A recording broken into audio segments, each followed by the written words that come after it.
Opposite നിൽക്കുന്ന ആൾ ഒരു തീരുമാനം എടുത്ത് അത് ക്യാങ്ങിനോട് പറയുകയാണെങ്കിൽ അവരുടെ ആ ഡിസിഷൻ റെസ്പെക്ട് ചെയ്ത് അത് സമ്മതിച്ചു കൊടുക്കാറാണ് ക്യാങ് പതിവായിട്ട് ചെയ്യാറുള്ളത്. മിസ്റ്റോയുടെ കാര്യത്തിൽ അങ്ങനെയായിരുന്നു. എന്നാൽ ജിയോണിനെ ഒരു കാരണവശാലും എനിക്ക് നഷ്ടപ്പെടാൻ പാടില്ല, അതുകൊണ്ട് ഇപ്രാവശ്യം എനിക്ക് ഇങ്ങനെ ചെയ്യാൻ പറ്റില്ല എന്ന് മനസ്സിൽ വിചാരിച്ചിട്ട് ജിയോണിനെ സീവു ഫോളോ ചെയ്യും.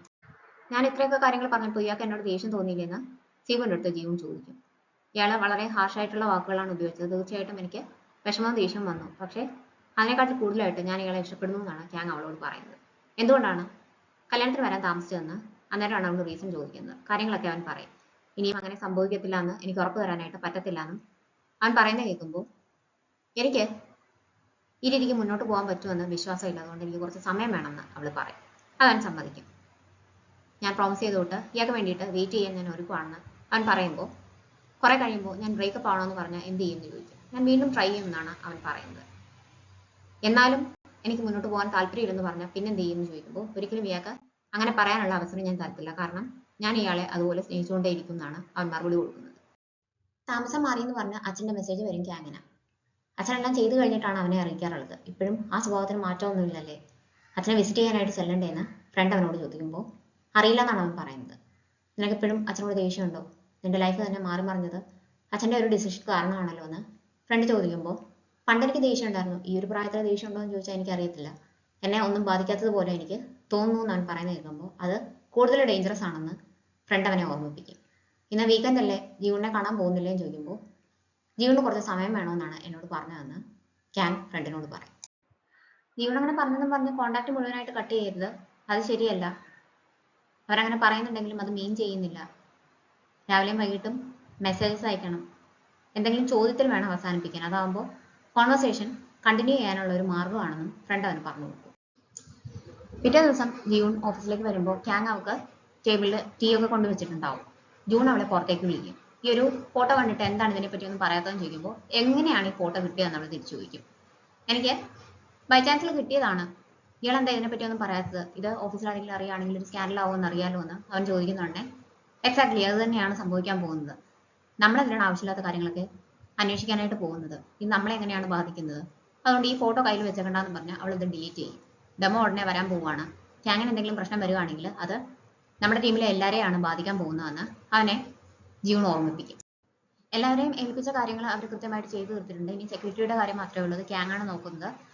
പ്രസിഡന്റുമായിട്ട് ഡിസ്കസ് ചെയ്തുകൊണ്ടിരിക്കുകയാണ്. അതിന്റെ ഫൈനൽ സ്റ്റേജിലാണ്. ഡെമോയ്ക്ക് മുമ്പ് തന്നെ തീർക്കാൻ പറ്റുമെന്ന് അവൻ അവരോടെല്ലാം പറയും. മീറ്റിംഗ് കഴിഞ്ഞിട്ട് അവിടുന്ന് എഴുന്നേറ്റ് പോകുമ്പോൾ ജൂണിന്റെ ലാപ്ടോപ്പിൽ ജൂൺ ഒരു സ്റ്റിക്കർ ശ്രദ്ധിക്കും. അതേ സ്റ്റിക്കർ ക്യാങ്ങിന്റെ ടേബിളിൽ അവൻ കണ്ടിട്ടുണ്ടായിരുന്നു. അന്നത് കണ്ടപ്പോൾ എത്ര പെക്യുലർ ആയിട്ടുള്ള ഇഷ്ടങ്ങളാണ് ക്യാങ്ങിനെന്നാണ് അവൻ വിചാരിച്ചത്. പക്ഷെ ഇന്ന് ജിയുടെ ലാപ്ടോപ്പിൽ അതേപോലത്തെ സ്റ്റിക്കർ കാണുന്നുണ്ടേ അവർ തമ്മിൽ ഡേറ്റ് ചെയ്യാതിരിക്കുമെന്ന് അവന് സംശയം തോന്നും. തിരിച്ച് ഓഫീസിൽ വന്നു കഴിയുമ്പോൾ ജൂൺ രണ്ടുപേരെ മാറി മാറി വാച്ച് ചെയ്യുകയാണ്. അവർക്കിടയിൽ എന്തോ പ്രശ്നം നടന്നിട്ടുണ്ടെന്ന് അവന് മനസ്സിലാവും. ഒരു കാരണവശാലും ഫോട്ടോ കാണിക്കാൻ പാടില്ലായിരുന്നു എന്ന് അവൻ ആലോചിക്കും. നോവയുടെ പ്രപ്പോസലിന് അപ്രൂവൽ കിട്ടും. അവൾ അത് വന്ന് ഡെവലപ്മെന്റ് ടീം ഹെഡിൻ്റെ അടുത്ത് പറയുമ്പോൾ നമുക്ക് പെട്ടെന്ന് തന്നെ വർക്ക് സ്റ്റാർട്ട് ചെയ്യണം, അങ്ങനെയാണെങ്കിൽ ഡെമോയ്ക്ക് അതും കൂടി കാണിക്കാനായിട്ട് പറ്റും എന്ന് അയാൾ പറയും. എന്നിട്ട് അന്ന് ഓവർ ടൈം വർക്ക് ചെയ്യാൻ പറ്റുമോ എന്ന് ചോദിക്കും. പറ്റും എന്ന് അവൾ സമ്മതിക്കും. ശരിക്കും അവൾ അന്ന് ജെയിൻ്റെ കൂടി ഒരു ഡേറ്റ് പോകാമെന്ന് സമ്മതിച്ചിട്ടുണ്ടായിരുന്നു. എനിക്ക് അത്യാവശ്യമായിട്ട് കുറച്ച് കാര്യങ്ങൾ ചെയ്തു തീർക്കാനുണ്ട്, അതുകൊണ്ട് വരാൻ പറ്റത്തില്ല എന്ന് പറഞ്ഞ് അവൾ ജെയിൻ്റെ മെസ്സേജ് അയക്കും. പക്ഷെ അവനത് വളരെ കൂളായിട്ടാണ് എടുക്കുന്നത്. അത് ജെയിൻ പോകാനിറങ്ങുമ്പോൾ ക്യാങ്ങും കൂടെ ചെല്ലും. എനിക്ക് എൻ്റെ പാസ്റ്റ് മാറ്റാനായിട്ട് പറ്റത്തില്ല, പക്ഷെ എൻ്റെ പ്രസന്റ് ചേഞ്ച് ചെയ്യാനായിട്ട് എനിക്ക് പറ്റും. ഇയാൾക്ക് എന്നെ വിശ്വാസം വരുന്നത് വരെ ട്രൈ ചെയ്തുകൊണ്ടിരിക്കാൻ ഞാൻ ഒരുക്കമാണെന്ന് അവൻ ജീവൻ്റെ അടുത്ത് പറയും. ഒറ്റയ്ക്ക് ചെയ്യാമെങ്കിൽ അച്ഛൻ എല്ലാ കാര്യങ്ങൾക്കും അമ്മയുടെ ഹെൽപ്പ് ചോദിക്കുന്നുണ്ടെന്ന് ജീവന് വീട്ടിൽ വരുമ്പോൾ മനസ്സിലാവും. മനഃപൂർവ്വം അച്ഛൻ ചെയ്യുന്നതാണ്. എന്തുകൊണ്ടാണ് അച്ഛനെ കല്യാണം കഴിക്കാൻ തീരുമാനിച്ചതെന്ന് ജീവൻ അമ്മയോട് ചോദിക്കും. ആവശ്യമില്ലാത്ത കാര്യങ്ങളൊന്നും പറയാറില്ലായിരുന്നു, പറഞ്ഞ വാക്ക് പാലിക്കുമായിരുന്നു. അങ്ങനെയുള്ള ഒരാളെ വിശ്വസിക്കാൻ പറ്റുമെന്ന് എനിക്കറിയായിരുന്നു, അതുകൊണ്ടാണ് കല്യാണം കഴിച്ചത്. ഇപ്പോൾ കാണുമ്പോൾ അച്ഛന് വയസ്സായതുപോലെ എനിക്ക് തോന്നുന്നു. സമയം കടന്നു പോയിട്ട് പിന്നീട് അതിനെക്കുറിച്ച് ഓർത്ത് സങ്കടപ്പെട്ടിട്ട് കാര്യമില്ല, അതുകൊണ്ട് ലൈഫ് നല്ലതുപോലെ ജീവിക്കണം എന്ന് അമ്മ അവളോട് പറയും. ഞാൻ എങ്ങനെയുള്ള ഒരാളെ മീറ്റ് ചെയ്യണം എന്നാണ് അമ്മ ആഗ്രഹിക്കുന്നതെന്ന് അവൾ ചോദിക്കുമ്പോൾ നമുക്ക് ദേഷ്യം വന്നാലും സങ്കടം വന്നാലും സന്തോഷം വന്നാലും പ്രകടിപ്പിക്കുമ്പോൾ എല്ലാ പ്രാവശ്യവും ഒരുപോലെ നമ്മളെ മനസ്സിലാക്കുന്ന ഒരാളെ വിവാഹം കഴിക്കുന്നതാണ് നല്ലത്. അങ്ങനെ ആകുമ്പോൾ ആ റിലേഷൻ ലൈഫ് ലോങ് നിൽക്കുമെന്ന് അമ്മ അവളോട് പറയും. എൻ്റെ കാസറ്റ് പ്ലെയർ ശരിയാക്കിയ ആളെ പറ്റി അച്ഛൻ എപ്പോഴും പറയുമല്ലോ, എങ്ങനെയുള്ള ആളാണതെന്ന് ജിയോൺ അച്ഛനോട് ചോദിക്കും. അവൻ നല്ല മിടുക്കനായ കുട്ടിയാണ്, പക്ഷെ ആൾ ലോൺലിയാണ്. അവൻ്റെ ലൈഫിൽ ശരിക്കും എന്താണ് സംഭവിച്ചതെന്ന് എനിക്കറിയത്തില്ല. അമ്മ മരിച്ചുപോയി, അച്ഛനായിട്ട് ക്ലോസ് അല്ല, കല്യാണം കഴിഞ്ഞിട്ട് ഡിവോഴ്സ് ആയതാണ്. പക്ഷെ അവൻ എല്ലായിടത്തും നന്നായിട്ടാണ് ഇടപെടുന്നത്, നല്ല സ്വഭാവമാണ്, ആളും മിടുക്കനാണെന്ന് അച്ഛൻ പറയും. അങ്ങനെ ഒരാളെ ഞാൻ ഡേറ്റ് ചെയ്ത അച്ഛൻ എങ്ങനെയായിരിക്കും പ്രതികരിക്കുക എന്ന് ജിയൂൺ ചോദിക്കുമ്പോൾ അതിനെപ്പറ്റി ആലോചിക്കാത്തത് കൊണ്ട് എനിക്ക് കൃത്യമായിട്ട് ഇപ്പോൾ പറയാനായിട്ട് പറ്റത്തില്ല. പക്ഷെ എത്ര ഇംപ്രസീവ് ആണെങ്കിലും അവരൊന്നും നിന്റെ അത്രയും വരത്തില്ല എന്നായിരിക്കും ഞാൻ എപ്പോഴും ചിന്തിക്കുക എന്ന് അച്ഛൻ അവളോട് പറയും. അന്ന് നോവയെ കാണുമ്പോൾ ജിയൂൺ ഇപ്പോൾ ആരെങ്കിലും ഡേറ്റ് ചെയ്യുന്നുണ്ടോ എന്ന് ജൂൺ ചോദിക്കും. നിനക്ക് എങ്ങനെ മനസ്സിലായി എന്നാണ് നോവ തിരിച്ചു ചോദിക്കുന്നത്.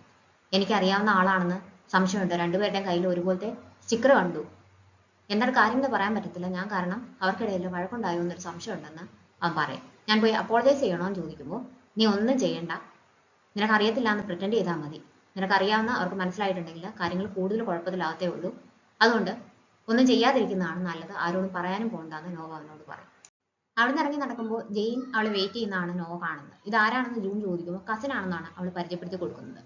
അതിൽ ജെയിനിന് കുറച്ച് വിഷമമുണ്ട്. നമ്മുടെ പ്രൈവറ്റ് ലൈഫ് ജോലി ചെയ്യുന്ന സ്ഥലത്ത് ഹൈഡ് ചെയ്യുന്നതാണ് നല്ലതെന്ന് അവൾ പറയും. എന്നിട്ട് അവരൊരു കഫേയിലേക്കാണ് ചെല്ലുന്നത്. അവിടെ എല്ലാം അവളാണ് പേ ചെയ്യുന്നത്. ഇയാൾ പഠിക്കുന്നല്ലേ ഉള്ളൂ എന്ന് പറഞ്ഞിട്ട് അവനെ കൊണ്ട് ഒന്നും ചെയ്യാനായിട്ട് സമ്മതിക്കത്തില്ല. കഴിച്ചുകൊണ്ടിരിക്കുമ്പോഴും അവനെ ഒരു കുട്ടിയെ പോലെയാണ് അവൾ ട്രീറ്റ് ചെയ്യുന്നത്. ക്യാബ് വിളിച്ചു കഴിയുമ്പോൾ ആദ്യം നോവയുടെ വീട്ടിലേക്കാണ് അവർ പോകുന്നത്. ഇയാളുടെ വീട്ടിൽ പോയി കഴിഞ്ഞിട്ട് ഇങ്ങോട്ടേക്ക് വന്നാൽ മതി എന്ന് അവൾ പറയുമ്പോൾ ക്യാബിന്റെ പൈസയും കൂടി കൊടുക്കാനായിരുന്നു എന്ന് അവൻ ചോദിക്കും. ആണെന്ന് അവൾ പറയുമ്പോൾ എന്നെ കുട്ടിയെ പോലെ ട്രീറ്റ് ചെയ്തിരിക്കുന്നു അവൻ അവളോട് പറയും. ക്യാങ് എല്ലാ ദിവസവും ഗുഡ് നൈറ്റ് മെസ്സേജും ഗുഡ് മോർണിംഗ് മെസ്സേജും ഒക്കെ അയക്കുന്നുണ്ട്. ജീവൻ അതിനൊന്നും റിപ്ലൈ കൊടുക്കുന്നില്ല. ഓഫീസിലേക്ക് വരുമ്പോൾ അവർക്ക് വേണ്ടിയിട്ട് ടീം കൊണ്ടുവച്ചിട്ടുണ്ടാവും. അന്ന് അവരൊരു റെസ്റ്റോറൻറ്റിൽ പോകാൻ വേണ്ടിയിട്ട് നേരത്തെ ബുക്ക് ചെയ്തിട്ടുണ്ടായിരുന്നു. അതിൻ്റെ മെസ്സേജ് വരുമ്പോൾ അത് ക്യാൻസൽ ചെയ്യണമെന്ന് പറഞ്ഞ് അവൾ മെസ്സേജ് ടൈപ്പ് ചെയ്യുന്നുണ്ട്. ക്യാങ്ങിന് ഒരു കോൾ വരുന്നത് ശ്രദ്ധിക്കും. പ്രസിഡന്റ് ഹാൻ ആണ്. ഇന്ന് എനിക്ക് ഓൾറെഡി മാറ്റിവെക്കാൻ പറ്റാത്ത പ്ലാൻസ് ഉണ്ട്, അതുകൊണ്ട് നമ്മളുടെ മീറ്റിംഗ് മാറ്റിവെക്കാമോ എന്നാണ് ക്യാങ് ഹാനോട് ചോദിക്കുന്നത്. അവരുടെ ഡേറ്റിന് വേണ്ടിയിട്ടാണ് അവനത് മാറ്റിവെക്കുന്നതെന്ന് മനസ്സിലാവുമ്പോൾ അവൾ പിന്നെ ഒന്നും ചോദിക്കാനായിട്ട് പോകത്തില്ല. ഞാൻ പറഞ്ഞ കാര്യം ഇയാൾ ചെയ്യുന്നുണ്ടോ, എന്തെങ്കിലും അന്വേഷിച്ചിട്ടുണ്ടോ എന്നൊക്കെ മാനേജർ പോ ജൂണിന് മെസ്സേജ് അയക്കും. ശരിക്കും ഞാനൊരു കാര്യം കണ്ടുപിടിച്ചു, അത് വളരെ പ്രൈവറ്റ് ആയിട്ടുള്ള ഒരു കാര്യമാണ്, ഇവർ തമ്മിൽ എന്തോ ഉണ്ടെന്നും പറഞ്ഞിട്ട് അവൻ ലീയുടെയും ക്യാങ്ങിൻ്റെയും കൂടി ഫോട്ടോയാണ് അയച്ചു കൊടുക്കുന്നത്. മനഃപൂർവ്വം അയാളെ പറ്റിക്കുകയായിരുന്നു എന്ന് മാനേജർ പോയി മനസ്സിലാവുമ്പോൾ അയാൾക്ക് ദേഷ്യം വരും. ക്യാങ് ആണ് ആദ്യമേ പോയി ജിയൂണിന് വേണ്ടിയിട്ട് റെസ്റ്റോറൻറ്റിൽ വെയിറ്റ് ചെയ്യുന്നത്. അവൾ പോണോ വേണ്ടോ എന്നൊക്കെ കുറേ നേരം ആലോചിച്ചതിന് ശേഷമാണ് അങ്ങോട്ടേക്ക് ചെല്ലുന്നത്. അവൾ ചെല്ലുമ്പോഴത്തേക്കിനും അവൻ ഓർഡർ കൊടുത്തിട്ടുണ്ടാവും. ഞാൻ വന്നില്ലായിരുന്നെങ്കിൽ എന്ത് ചെയ്തേനെന്ന് അവൾ ചോദിക്കുമ്പോൾ എങ്കിൽ ഞാൻ ഒറ്റയ്ക്ക് കഴിച്ചിട്ട് പോയേനെ, എന്നിട്ട് ഇയാൾ വരുന്നത് വരെ ഇതുപോലെ ഡിന്നറിന് ഞാൻ റിസർവേഷൻ നടത്തിക്കൊണ്ടേ ഇരിക്കുമായിരുന്നു എന്ന് അവൻ പറയും. എന്താണ് നിങ്ങളുടെ ലൈഫിൽ സംഭവിച്ചത് ആദ്യം മുതൽ അവസാനം വരെ പറയാമോ എന്ന് ജിയൂൺ ക്യാങ്ങിൻ്റെ അടുത്ത് ചോദിക്കും. ഞങ്ങളുടെ അമ്മമാരെ ഹൈസ്കൂൾ മുതൽ ഒന്നിച്ച് പഠിച്ചതാണ്, അവർ ബെസ്റ്റ് ഫ്രണ്ട്സ് ആയിരുന്നു. ഞങ്ങൾ ചെറുതായിരിക്കുമ്പോൾ മുഴുവൻ ഒരുമിച്ചാണ് ടൈം സ്പെൻഡ് ചെയ്തിരുന്നത്. അവരെപ്പോഴും ഇല്ലോസ് ആകുന്നതിനെ പറ്റിയൊക്കെ സംസാരിക്കുമായിരുന്നു. സ്വാഭാവികമായും വളർന്നപ്പോൾ ഞങ്ങളും അങ്ങനെ തന്നെയാണ് ചിന്തിച്ചു തുടങ്ങിയത്. കല്യാണം കഴിക്കാമെന്നുള്ള ഒരു ചിന്ത അങ്ങനെ ആദ്യമേ മനസ്സിലുണ്ടായിരുന്നത് കൊണ്ട് ഗ്രാജുവേഷൻ കഴിഞ്ഞപ്പോൾ തന്നെ ഞങ്ങളുടെ കല്യാണം കഴിഞ്ഞു. ഒരുമിച്ച് US പഠിക്കാൻ പോകാമെന്നാണ് വിചാരിച്ചിരുന്നത്. ആ സമയത്ത് അച്ഛൻ്റെ ബിസിനസ്സിൽ പ്രശ്നം വന്നു, അമ്മയ്ക്ക് വയ്യാതെയായി, അതുകൊണ്ട് ഒരുമിച്ച് പോകാൻ പറ്റിയില്ല. ചോയ് മാത്രമാണ് US പോയത്. ഞാൻ ഇവിടെ ഒരു ജോലി കണ്ടുപിടിച്ച് അവിടെ വർക്ക് ചെയ്യാനായിട്ട് തുടങ്ങി. രണ്ടിടത്തെയും ടൈം ഡിഫറൻസ് കാരണം ഞങ്ങൾ തമ്മിലുള്ള സംസാരമൊക്കെ കുറഞ്ഞു കുറഞ്ഞു വന്നു. അതിൻ്റെ ഇടയ്ക്ക് അമ്മ മരിച്ചു. കുറച്ച് നാൾ കഴിഞ്ഞപ്പോൾ ചോയ് വെക്കേഷന് US വന്നപ്പോൾ ഡിവോഴ്സ് വേണമെന്ന് പറഞ്ഞു. അവൾ എന്തുകൊണ്ടാണ് അങ്ങനൊരു തീരുമാനം എടുത്തതെന്ന് എനിക്കറിയായിരുന്നു. പക്ഷേ അവളുടെ ലോൺലിനെസ് ഇല്ലാതാക്കാൻ വേണ്ടിയിട്ട് എനിക്ക് ആ സമയത്തൊന്നും ചെയ്യാനായിട്ട് പറ്റത്തില്ലായിരുന്നു. അതുകൊണ്ട് ഞാനത് സമ്മതിച്ചു. ഒരു വർഷം പോലും ഞങ്ങളുടെ മാരീഡ് ലൈഫ് മുന്നോട്ട് പോയിട്ടുണ്ടായിരുന്നില്ല ആ സമയത്തെന്ന് അവൻ പറയും. ഒരു വർഷത്തിനിടയ്ക്കാണ് ഇത്രയും സംഭവങ്ങൾ അവൻ്റെ ലൈഫിൽ സംഭവിച്ചത്. അവനതെല്ലാം ഒറ്റയ്ക്കാണ് ഹാൻഡിൽ ചെയ്യേണ്ടി വന്നതെന്ന് കേൾക്കുമ്പോൾ ജീവന് കുറ്റബോധം തോന്നും. നിങ്ങൾ എങ്ങനെയാണ് പരിചയപ്പെട്ടത്, ആരാണ് ആദ്യം ഇഷ്ടമാണെന്ന് പറഞ്ഞത്, എന്തുകൊണ്ടായിരിക്കാം നിങ്ങൾ പിരിഞ്ഞത്, ക്യാങ്ങിൻ്റെ ഭാഗത്താണ് തെറ്റെങ്കിൽ അതിൻ്റെ റീസൺ എനിക്ക് ഹാൻഡിൽ ചെയ്യാൻ പറ്റുമോ, ഇങ്ങനെ ഒരുപാട് കാര്യങ്ങൾ ഞാൻ സങ്കല്പിച്ച് കൂട്ടിയിട്ടുണ്ടായിരുന്നു. എന്നാൽ അതൊന്നും അല്ല കാരണമെന്ന് ഇപ്പോഴാണ് എനിക്ക് മനസ്സിലാവുന്നത്. എനിക്ക് പക്ഷേ ഇപ്പോൾ കോൺഫിഡൻസ് ഇല്ല. ഇയാളുടെ പാസ്റ്റ് എന്നെ ഒരു രീതിക്കും ബാധിക്കത്തില്ല എന്നൊരു അവസ്ഥ വന്നാൽ മാത്രമേ എനിക്ക് ഈ റിലേഷനുമായിട്ട് സീരിയസ് ആയിട്ട് മുന്നോട്ട് പോകാനായിട്ട് പറ്റത്തുള്ളൂ. എനിക്കതിന് കുറച്ച് സമയം വേണമെന്ന് അവൾ പറയുമ്പോൾ ക്യാങ് അത് സമ്മതിക്കും. പിറ്റേ ദിവസം ക്യാങ് ഗുഡ് മോർണിംഗ് അയക്കുമ്പോൾ അവൾ റിപ്ലൈ കൊടുക്കും. പിന്നീട് ഫുൾ സ്വിങ്ങിലെ കാര്യങ്ങൾ നടന്നുകൊണ്ടിരിക്കുകയാണ്. എല്ലാവരും ഡെമോയ്ക്ക് വേണ്ടിയിട്ടുള്ള പ്രിപ്പറേഷൻസിലാണ്. അതിനിടയ്ക്ക് ഒരു ദിവസം ലീ നോയുടെ അടുത്ത് സംസാരിക്കുന്നത് ജിയൂൺ കാണും. അടുത്ത ദിവസം ജിയുടെ രാവിലെ വരുമ്പോൾ ക്യാങ് എത്തിയിട്ടില്ല. അവളുടെ ടേബിളിന്റെ പുറത്ത് ടീയും ഇല്ല. നാരിയെ എടുത്ത് ക്യാങ് എവിടെ പോയെന്ന് ചോദിക്കുമ്പോൾ ഹോസ്പിറ്റലിലേക്ക് പോവാണെന്നാണ് പറഞ്ഞത്. ഇത്രയും ദിവസം ഓവർ ടൈം ഒക്കെ വർക്ക് ചെയ്തപ്പോൾ വയ്യാതെ വന്നു എന്നാണ് തോന്നുന്നതെന്ന് നാരി പറയും. ജൂൺ ഉച്ചയ്ക്ക് ലഞ്ചിന് പോയിട്ട് തിരിച്ചു വരുമ്പോഴത്തേക്കും ക്യാങ്ങും വന്നിട്ടുണ്ടാവും. അവൾക്കുള്ള ടീയും അവിടെ ഇരിപ്പുണ്ടാവും. ലഞ്ചൊക്കെ കഴിഞ്ഞോ എന്ന് അവൻ മെസ്സേജ് അയക്കും. ഇയാൾക്കിപ്പോൾ ഓക്കെ ആണോ, ഹെൽത്ത് ശ്രദ്ധിക്കണമെന്നൊക്കെ പറഞ്ഞ് അവളും തിരിച്ച് മെസ്സേജ് അയക്കും. അങ്ങനെ ഡെമോൺസ്ട്രേഷൻ്റെ ദിവസവും എന്തൊക്കെയാണ് അവർ ചെയ്തേക്കുന്നതെന്ന് ജിയൂൺ എക്സ്പ്ലെയിൻ ചെയ്ത് കൊടുത്തുകൊണ്ടിരിക്കുകയാണ്. അവർ ഡെമോ ചെയ്യാനായിട്ട് പോകുമ്പോഴത്തേക്കിനും അത് നേരെയല്ല ഫംഗ്ഷൻ ചെയ്യുന്നത്. എല്ലാവരും പേടിച്ചിട്ട് ഫ്രീസ് ആവും. സിസ്റ്റം എറർ ആണെന്നാണ് കാണിക്കുന്നത്. അത് കണ്ടിട്ട് ടാസ്ക് ഫോഴ്സിലെ എല്ലാവരും പാനിക്കാവും. ക്യാങ് അങ്ങോട്ടേക്ക് വന്നിട്ട് ഇയാളെ സിസ്റ്റം ഹാക്ക് ചെയ്തായിരുന്നു എന്ന് ലീഡെടുത്ത് ചോദിക്കുമ്പോൾ ചെയ്തു എന്ന് അവൻ സമ്മതിക്കും. എന്താണ് സംഭവിച്ചതെന്ന് ആർക്കും മനസ്സിലാകുന്നില്ല. നോയും മാനേജർ കോയും കൂടി ഗൂഢാലോചന നടത്തുന്നുണ്ട്. അവര് ക്യാങ്ങിന്റെ പൊസിഷൻ ഓഫർ ചെയ്തിട്ടുണ്ടെന്ന് ലീ ഓൾറെഡി ക്യാങ്ങിനെ അറിയിച്ചിട്ടുണ്ടായിരുന്നു. ആ ഓഫർ അവന് ഒട്ടും ടെംപ്റ്റിംഗ് ആയിട്ട് തോന്നാത്തത് അവൻ ഇതിനു മുമ്പ് വർക്ക് ചെയ്തിരുന്നത് ക്യാങ്ങിന്റെ കൂടെ ആയതുകൊണ്ടാണ്. നമ്മൾ ഹാർഡ് വർക്ക് ചെയ്യുക മാത്രമേ ചെയ്യാവൂ, അല്ലാതെ ഓഫീസ് പൊളിറ്റിക്സിൽ ഒരിക്കലും ഭാഗമാകരുതെന്ന് അവനോട് പറഞ്ഞിട്ടുണ്ടായിരുന്നു. അതുകൊണ്ട് തന്നെ എനിക്ക് അവരങ്ങനെ പറഞ്ഞപ്പോൾ എന്തെങ്കിലും ചെയ്യണമെന്ന് തോന്നിയില്ല എന്ന് പറയുമ്പോൾ അവർ പറഞ്ഞ കൂട്ട് തന്നെ ചെയ്തോളൂ. അങ്ങനെ ആകുമ്പോൾ അതിനെ എങ്ങനെയാണ് കൗണ്ടർ ചെയ്യേണ്ടതെന്ന് ഞാൻ ആലോചിച്ച് അതിനെന്തെങ്കിലും വഴി കണ്ടെത്തിക്കോളാം എന്നാണ് ക്യാങ് അവനോട് പറയുന്നത്. ഇപ്പോഴത്തെ അവസ്ഥയിൽ ഏതെങ്കിലും ഒരു ഡിവൈസ് ഫംഗ്ഷൻ ചെയ്തില്ല എന്നുണ്ടെങ്കിൽ എല്ലാം കണക്റ്റഡ് ആയതുകൊണ്ട് ബാക്കി എല്ലാത്തിനെയും അത് അഫക്റ്റ് ചെയ്യുമായിരുന്നു.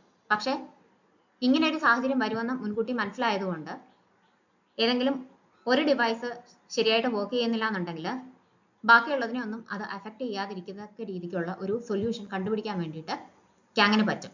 അങ്ങനെ പുതിയൊരു സെക്യൂരിറ്റി സൊല്യൂഷൻ കൂടി അവർ കണ്ടുപിടിച്ചിട്ടുണ്ട്.